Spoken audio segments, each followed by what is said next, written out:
She sat looking out of the window. He had gone away early in the morning. It was growing dark now. The cold street dwindled. Windows lit up. People that looked out from the distance like black toys moved through the darkening street. She could tell when he came because his walk was different. The hours built pointed roofs to her dream.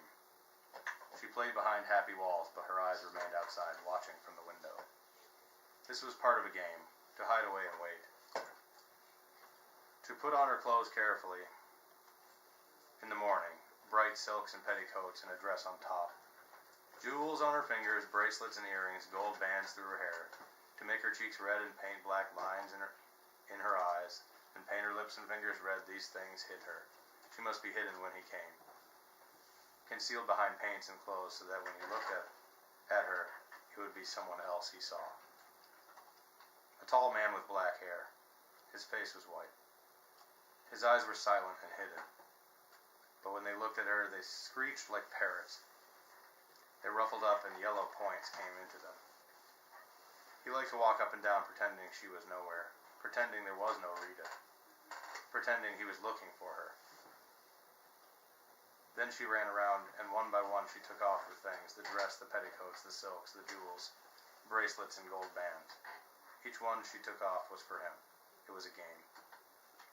She came out of hiding places. Each one she took off was a secret she confessed to him. She sat at the window dreaming of the ways she belonged to him. Her thought was a pantomime which prostrated itself before his memory. She remembered sacrifices. He would lie cold in his bed, and she crawled to his side. She dared not look at his eyes. They were above her and kept themselves hidden. She vanished before the thought of them. And his body grew warm under her hands. Lips made his body tremble. He was white and naked like her. He was a fire to which she fed herself. The moment came when there was no longer any Rita. A little ember lay burning happily in his passion. When he fell asleep, she went away. In her own bed she lay dreaming words that were like hiding places.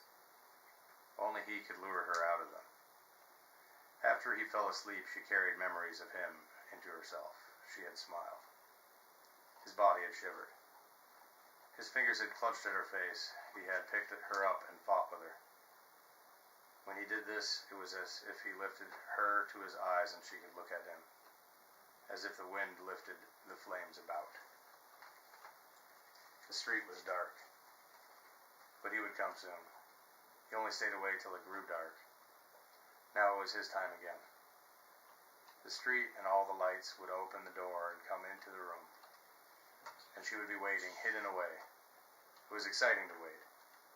It was the way he kissed her, by making her wait and pretending when he came that there was no Rita. The night was like a story that frightened. As she watched from the window, she remembered the caravan along the roads, fires and dark faces and red handkerchiefs. The night along the roads changed the trees into birds that flew away. The wagons went to sleep. Everyone slept but Rita. The horses had dreams and whispered to themselves. Along the roads where the caravan stopped, there would be a fire at night to watch. Rita sat alone looking at the flames. Dreams came out of the fire and walked away. Then, hours afterward, they came back when the fire was low.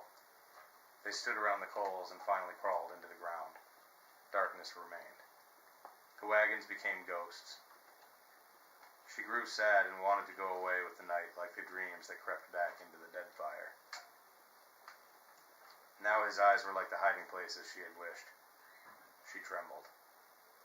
He was coming. She could see him out of the window, walking slowly in the street below. She closed her eyes. The door opened and her heart bowed itself. Her fingers stiffened with colored rings pressed at her breasts. Now there was a game to play. He walked up and down pretending Rita was hidden. He was cold and far away. His face walked like a dead man, back and forth in the room. Goliath shuffled as fast as he could and hid himself in the curtains. She crouched in the chair, her knees drawn up, her eyes cringing with the light. She could watch his face. When he was far away, she had further to go to reach him, and each step was like a kiss she gave him. His anger, his words, his cold face, and his hands striking her were wild roads down which she ran toward a fire that waited. He paid no attention but walked up and down, and his eyes ignored her. But he would begin to talk soon. She would undress for him, one by one, rings, bands of gold, silks, and petticoats. Each that came off was like a part of her already burning. She stood up naked. Only she was left now. Her body caressed her with its desires. She must go on undressing. There was something more to give him. She would remove something of herself, her arms, her breasts, her white thighs. She gave these to him with her dresses and jewels. Here were things for him to burn up. He was looking at her because she had crawled to his feet. This was when he began to talk to her. When she placed her arms around his feet and bent her head to the floor. "Yours," she whispered. He was motionless and far away and tall above her. He stood like the night. His white face was the cold moon. She waited and heard the wind blow against the windows. She waited for him to grow warm. His hands lifted her up. He held them around her neck, his fingers tightening. She opened her eyes and loved him. He talked to her. She listened and wished to die in his hands. If he desired her, if it would make his eyes smile at her. But his fingers loosened and he threw her down. She lay smiling on the floor as he walked away. He went on talking louder and louder, his voice like a sword swinging. He was angry. His words were soft and quick. She looked up only when he laughed. He was standing against the red curtains laughing. His finger was pointing to her. He stood watching her with his eyes screeching like parrots and laughing as he pointed. Kneeling, she covered her face with her hands. His laughter came nearer. His hands began to strike. Pain leapt to greet them. Pain, like wings, raised her body to his eyes. His hands were striking and tearing. They played a game with her body. Candles lighted in her head. He was laughing and throwing himself against her. She felt blood come out of her and cover her with little flames. But he would let her come close soon. After he had struck her and became like a fire, she would crawl close to him, and he would let her give herself what was left of herself. His hands knocked her down again, and she lay without moving. He was still laughing and pulling at her. She kneeled and covered her face. Her head kept nodding at him. Now she would die. He would devour her. His body fell and rose as if he were swinging her around his head. His hands drove nails through her breasts. Her voice ran away from her and screamed. But she continued to nod her head and to come toward him out of the hiding places. His blows were binding her body with red ropes. But soon she would lie against him and give herself to his passion. She would feel his body burning from the blows he had given her. She closed her eyes and screamed. He grew larger and she was no longer able to understand the pain. When she awoke, Goliath was bending over her. He was whispering excitedly. Sunlight made red shadows in the room. "Where is he?" she asked. She slid to the floor and stood up carefully.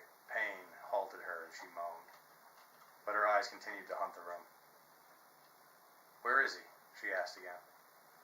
Goliath watched her, and his head rolled excitedly. She straightened and dragged herself to the door of his room. It was empty. "Mallare," she cried. Her hands beat against her head. "Mallare." Goliath remained watching her naked figure stumbling through the rooms as she called the name. She returned to the couch and threw herself face down. She lay moaning and tearing the cushions with her fingers. He had gone away. He had beaten her not because he loved, he hated her. And he had taken himself away from her. She understood. He no longer wanted her. He had laughed and tried to kill her. With a scream, she rushed to his bedroom and threw herself against the unused pillows. Her arms struck at them. She began to talk aloud in the language she knew. Gone away, she cried. "I am yours and you've gone away." words were too involved. She beat at the pillows and screamed. When he came back, she would kill him. While he sat in the chair writing, she could creep close and drive a knife.